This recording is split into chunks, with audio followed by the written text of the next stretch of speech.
Jacob lived in the land where his father had stayed, the land of Canaan. This is the account of Jacob's family line.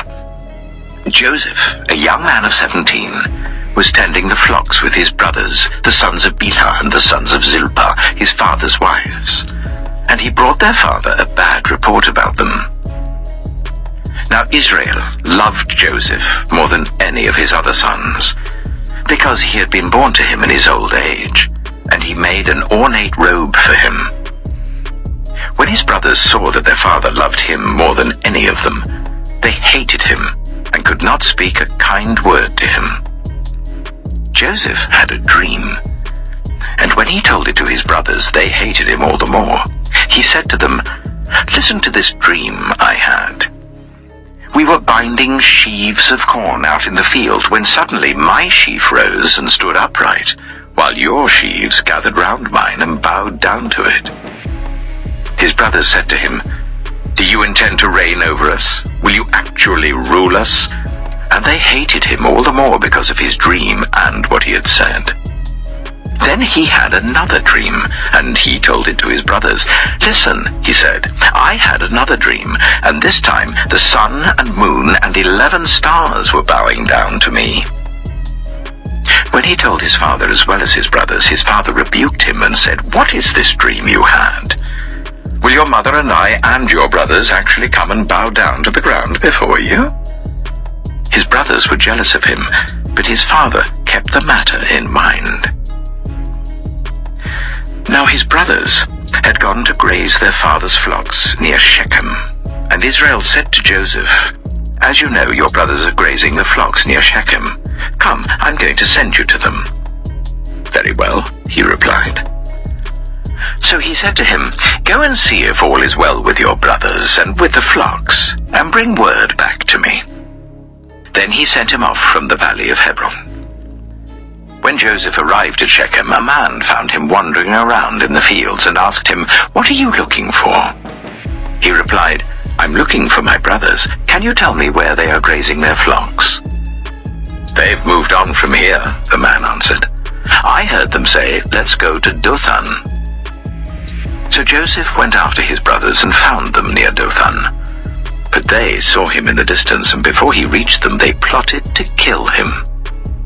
"Here comes that dreamer," they said to each other.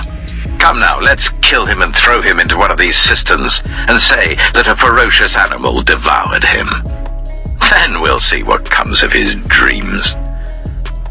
When Reuben heard this, he tried to rescue him from their hands. "Let's not take his life," he said. "Don't shed any blood. Throw him into this cistern here in the wilderness, but don't lay a hand on him." Reuben said this to rescue him from them and take him back to his father. So when Joseph came to his brothers, they stripped him of his robe, the ornate robe he was wearing, and they took him and threw him into the cistern. The cistern was empty, there was no water in it. As they sat down to eat their meal, they looked up and saw a caravan of Ishmaelites coming from Gilead. Their camels were loaded with spices, balm and myrrh, and they were on their way to take them down to Egypt. Judah said to his brothers, "What will we gain if we kill our brother and cover up his blood? Come, let's sell him to the Ishmaelites and not lay our hands on him. After all, he is our brother, our own flesh and blood." His brothers agreed. So when the Midianite merchants came by, his brothers pulled Joseph up out of the cistern and sold him for 20 shekels of silver to the Ishmaelites, who took him to Egypt. When Reuben returned to the cistern and saw that Joseph was not there, he tore his clothes. He went back to his brothers and said, "The boy isn't there. Where can I turn now?" Then they got Joseph's robe, slaughtered a goat and dipped the robe in the blood. They took the ornate robe back to their father and said, "We found this. Examine it to see whether it is your son's robe." He recognized it and said, "It is my son's robe. Some ferocious animal has devoured him. Joseph has surely been torn to pieces." Then Jacob tore his clothes, put on sackcloth, and mourned for his son many days. All his sons and daughters came to comfort him, but he refused to be comforted. "No," he said, "I will continue to mourn until I join my son in the grave." So his father wept for him. Meanwhile, the Midianites sold Joseph in Egypt to Potiphar, one of Pharaoh's officials, the captain of the guard. At that time, Judah left his brothers and went down to stay with a man of Adullam named Hira. There Judah met the daughter of a Canaanite man named Shua. He married her and made love to her. She became pregnant and gave birth to a son, who was named She conceived again and gave birth to a son and named him Onan. She gave birth to still another son and named him Shelah. It was at Kisib that she gave birth to him. Judah got a wife for his firstborn, and her name was Tamar. But Judah's firstborn, was wicked in the Lord's sight, so the Lord put him to death. Then Judah said to Onan, "Sleep with your brother's wife and fulfill your duty to her as a brother-in-law to raise up offspring for your brother." But Onan knew that the child would not be his. So whenever he slept with his brother's wife, he spilled his semen on the ground to avoid providing offspring for his brother. What he did was wicked in the Lord's sight, so the Lord put him to death also. Judah then said to his daughter-in-law Tamar, "Live as a widow in your father's household until my son Shelah grows up." For he thought, he may die too, just like his brothers. So Tamar went to live in her father's household. After a long time, Judah's wife, the daughter of Shua, died. When Judah had recovered from his grief, he went up to Timnah to the men who were shearing his sheep, and his friend Hira the Adullamite went with him. When Tamar was told, "Your father-in-law is on his way to Timnah to shear his sheep," she took off her widow's clothes, covered herself with a veil to disguise herself, and then sat down at the entrance to Enaim, which is on the road to Timnah, for she saw that though Shelah had now grown up, she had not been given to him as his wife. When Judah saw her, he thought she was a prostitute, for she had covered her face. Not realizing that she was his daughter-in-law, he went over to her by the roadside and said, "Come now, let me sleep with you." "And what will you give me to sleep with you?" she asked. "I'll send you a young goat from my flock," he said. "Will you give me something as a pledge until you send it?" she asked. He said, "What pledge should I give you?" "Your seal and its cord and the staff in your hand," she answered. So he gave them to her and slept with her, and she became pregnant by him. After she left, she took off her veil and put on her widow's clothes again. Meanwhile, Judah sent the young goat by his friend the Adullamite in order to get his pledge back from the woman, but he did not find her. He asked the men who lived there, "Where is the shrine prostitute who was beside the road at Enaim?" "There hasn't been any shrine prostitute here," they said. So he went back to Judah and said, "I didn't find her. Besides, the men who lived there said, 'There hasn't been any shrine prostitute here.'" Then Judah said, "Let her keep what she has, or we will become a laughing stock. After all, I did send her this young goat, but you didn't find her."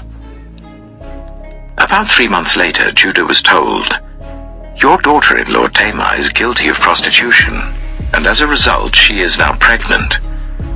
Judah said, "Bring her out and let her be burned to death." As she was being brought out, she sent a message to her father-in-law.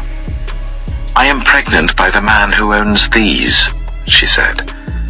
And she added, "See if you recognize whose seal and cord and staff these are." Judah recognized them and said, "She is more righteous than I, since I wouldn't give her to my son Shelah." And he did not sleep with her again. When the time came for her to give birth, there were twin boys in her womb.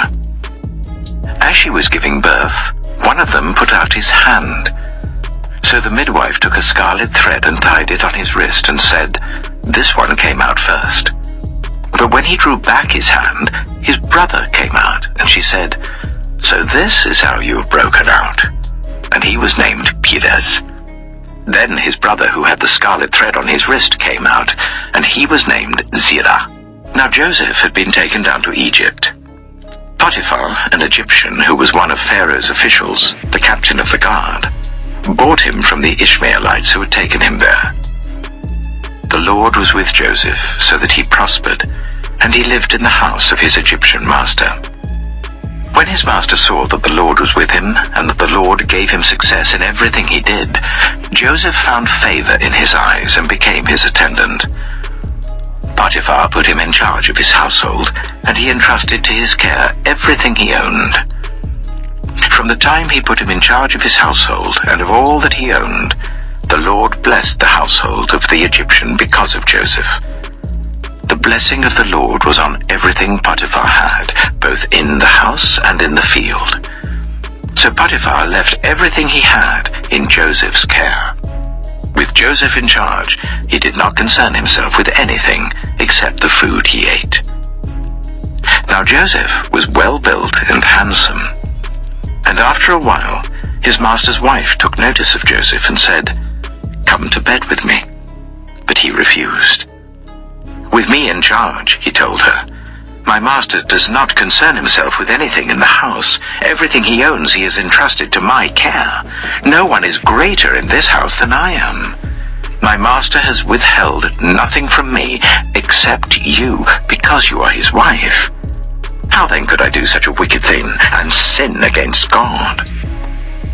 And though she spoke to Joseph day after day, he refused to go to bed with her or even be with her.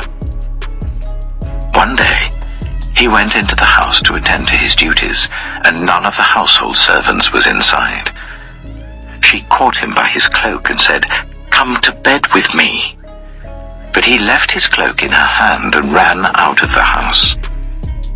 When she saw that he had left his cloak in her hand and had run out of the house, she called her household servants. "Look," she said to them, "this Hebrew has been brought to us to make sport of us. He came in here to sleep with me, but I screamed. When he heard me scream for help, he left his cloak beside me and ran out of the house." She kept his cloak beside her until his master came home. Then she told him this story. "That Hebrew slave you brought us came to me to make sport of me.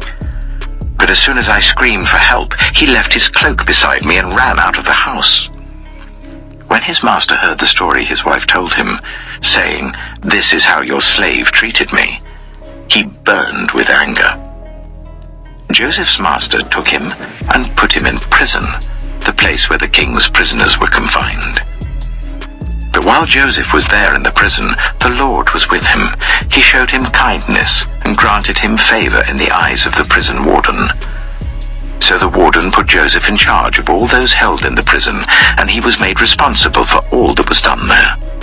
The warden paid no attention to anything under Joseph's care, because the Lord was with Joseph and gave him success in whatever he did.